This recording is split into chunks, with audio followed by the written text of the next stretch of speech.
Bonjour à tous, nous poursuivons avec la 5e Mishnah du 5e Pérec. La Mishnah nous enseigne le dîn suivant. Haya ochel imo al shulchan, un Israël qui mange avec un non-juif sur la même table. L'un mange son repas, l'autre un autre repas, veniach legina al shulchan. Et il a laissé legina, c'est-à-dire une carafe de vin sur la table.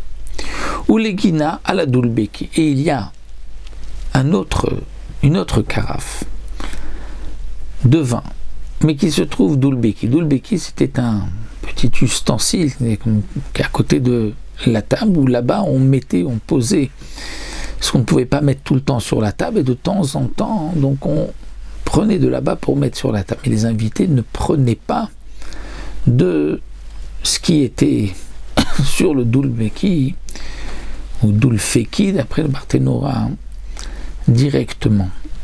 Donc dans le cas où il y a une carafe sur la table, une carafe sur le dulbeki, vinichov yatsa, le Israël a laissé le non-juif, il est sorti. Masha la shulchan asur, ce qui est sur la table est interdit. On craint que le non-juif l'a touché. Mais ce qui est sur Masha la dulbeki mutar, ce qui est sur la petite table à côté ou le petit keli à côté du ustensile, c'est permis. Pourquoi dans le premier cas ce sera interdit? Ce qui est sur la table. Ce qui est sur la table, est-ce que le non-juif a le droit de se servir de ce qui ne lui appartient pas? Eh bien, même Farshim nous explique, on parle dans un cas très précis. C'est que le Israël a invité le non-juif à manger à sa table. Il l'a invité à consommer du vin. Et donc, puisqu'il l'a invité à boire de son vin, dans ce cas-là, le non-juif risque de toucher le vin, puisqu'il m'a invité. Donc il a laissé le vin à table, il est sorti, j'ai le droit de toucher le vin. Il ne va pas se sentir gêné. Bien sûr, ce qui se trouve sur dulbeki, il ne va pas toucher, parce qu'il est gêné. Ce n'est pas l'habitude des invités de prendre si on ne met pas à table.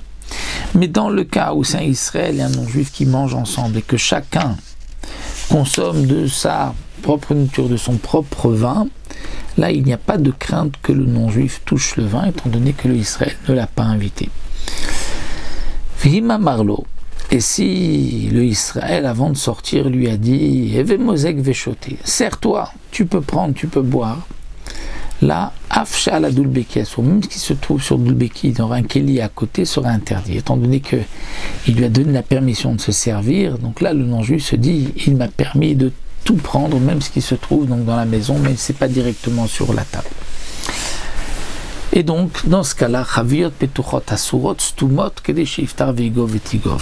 les tonneaux qui se trouvent dans la maison, lorsque le Israël est sorti, et il a dit donc au non-juif qu'il ne revient pas tout de suite.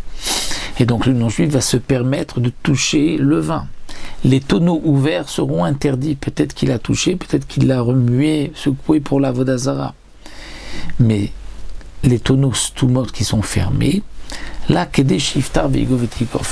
ce serait interdit si l'Israël a laissé le temps de enlever le couvercle, de le refermer et de laisser sécher la fermeture.